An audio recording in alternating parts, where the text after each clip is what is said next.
السلام علیکم ورحمۃ اللہ وبرکاتہ۔ میرے بہت ہی پیارے مسلمان بھائیوں، بہنوں، بیٹوں اور بیٹیوں،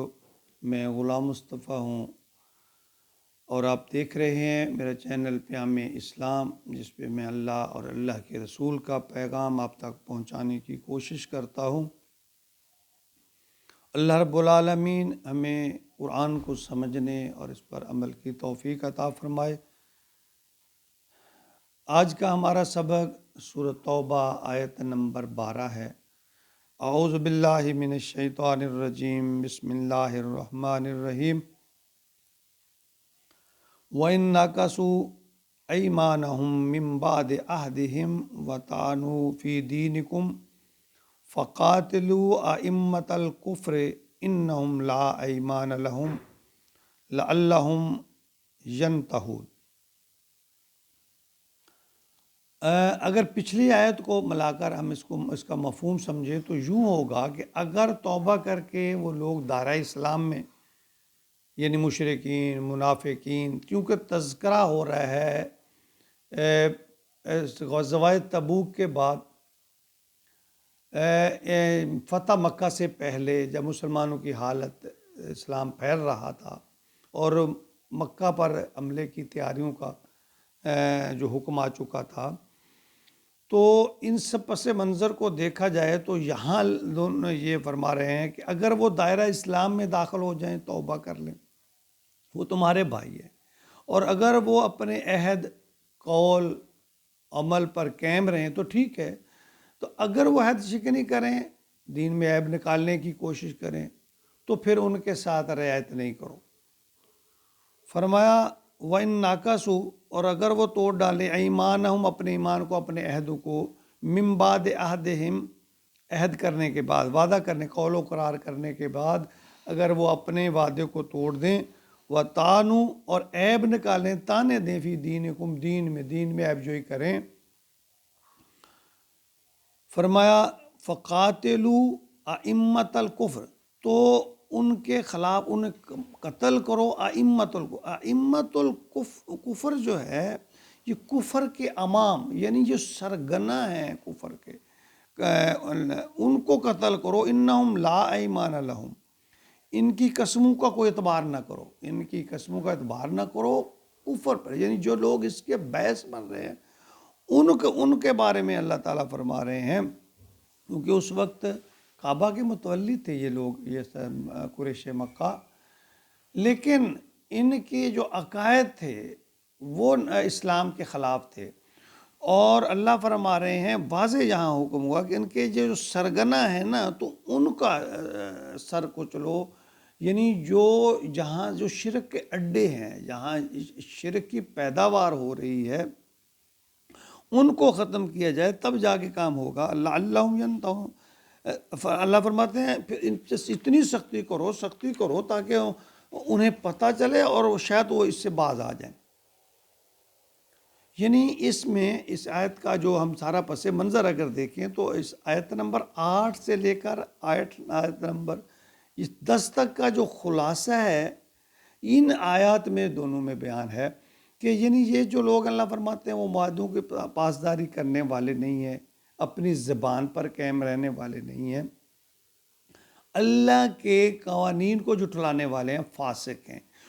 تو ان کے بارے میں اللہ تعالیٰ فرماتے ہیں، اور اس میں پھر ان کے بارے میں یہ بھی اللہ نے فرمایا کہ اشتروا بآیات اللہ ثمنا قلیلا، اللہ کی آیات کو، اللہ کے احکامات کو توڑ مروڑ کر بیان کرتے ہیں، ان سے ذاتی مفاد، یعنی اپنی کرسی بچانے کی کوشش، اپنی چدراہٹ بچانے کی کوشش کرتے ہیں، لوگوں کو اچھائی کے رستے سے، یعنی بدگمان کرتے ہیں، خود تو نہیں اس کی طرف عمل کرتے، انہیں بدگمان کرتے ہیں۔ تو ان کے بارے میں اللہ فرماتے ہیں کہ یہ جب مومنوں کے ساتھ یہ وعدہ کر لیتے ہیں، اس وعدے کو توڑ دیتے ہیں،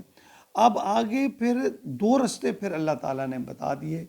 ایک فرمایا کہ فَإِن تَابُوا وَأَقَامُوا الصَّلَاةَ، اگر وہ توبہ کرتے ہیں، نماز قائم کرتے ہیں، وَآتَوُا الزَّکاۃ، نماز قائم کر لیتے ہیں، زکوٰۃ ادا کرنا شروع کر دیتے ہیں، فَإِخْوَانُکُمْ فِی الدِّین، تمہارے دینی بھائی ہیں، تم ان کے ساتھ ایسا سلوک کرو جو شریعت کہتی ہے، جو دینی بھائیوں کے لیے روا ہے۔ اور ساتھ فرما دیا بھائی ناقصوا ایمانہم، اور اگر وہ اپنے عہد کو توڑیں، خبردار یعنی تم نے خبردار بھی رہنا مشرکین اور ان کے بارے، منافقین کے بارے میں، کفار کے بارے میں اللہ تعالیٰ یہ کہتے ہیں خبردار رہنا ہے تم نے، کہ اگر وہ وہی ناقصوا ایمانہم بم بعد وعدہ کرنے کے بعد، عہد پامان کرنے کے بعد، قول و قرار کرنے کے بعد اگر وہ عہد شکنی کرتے ہیں، اسے پھر جاتے ہیں، قسمیں اپنی جھوٹی قسمیں اٹھاتے ہیں، وَطَعَنُوا فِي دِينِكُمْ، اور دین میں عیب جوئی کرتے ہیں، دین میں عیب نکالتے ہیں، فقاتلوا ائمۃ الکفر۔ اب یہ حکم فرمایا کہ ان کے جو سرگنا ہیں نا، ائمۃ الکفر، کفر کے جو سردار ہیں، ان کو پکڑو، ان پر اٹیک کرو، ان پر یعنی جڑ کو ختم کرو۔ یہاں فرمایا گیا کہ جو جڑ ہے جہاں فساد کی، اس کو یعنی ان کو پکڑو، انہم لا ایمان لہم، ان کی قسموں پر آپ اعتبار نہ کرو، یعنی اور یہ بھی فرمایا گیا نبی پاک صلی اللہ علیہ وسلم فرمانا ہے کہ مومن جو ہے وہ ایک سوراخ سے دو بار بار نہیں ڈسا جاتا، یعنی اس کو سمجھ آنی چاہیے۔ تو یہ تین جو آیتیں پچھلی ہیں، بلکہ 4 آیتیں، ان کا خلاصہ ان 2 آیتوں، آیت نمبر 11 اور 12 میں فرمایا گیا کہ ایمان لے آئیں،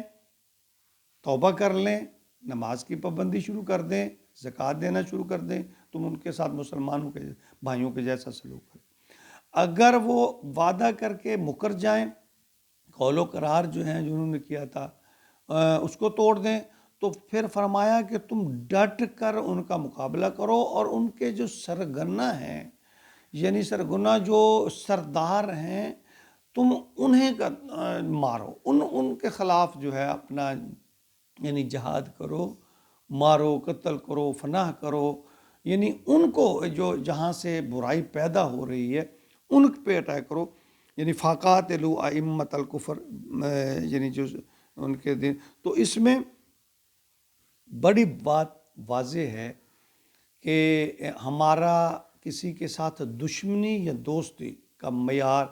دین اور اسلام ہونا چاہیے، کسی یعنی دوستی اور دشمنی کا معیار احکام شریعہ ہونا چاہیے، کہ جو لوگ بے شک ایسے بھی ہیں، ہمارے ساتھ ان کا رویہ جیسا بھی ہے، اگر وہ اللہ اور اللہ کے رسول کے احکامات پر عمل کرتے ہیں، وہ ہمارے دینی بھائی ہیں۔ اگر وہ اللہ اور اللہ کے رسول کے احکامات کی خلاف ورزی کرتے ہیں، ہمارا ان سے کوئی رشتہ نہیں، پھر ان سے جہاد کرنا ہے۔ تو 2 ٹوک الفاظ میں اللہ تعالیٰ نے یہ بیان فرما دیا۔ اللہ تعالیٰ ہمیں جرأت کے ساتھ ان پر عمل کی توفیق عطا فرمائے، آمین یا رب۔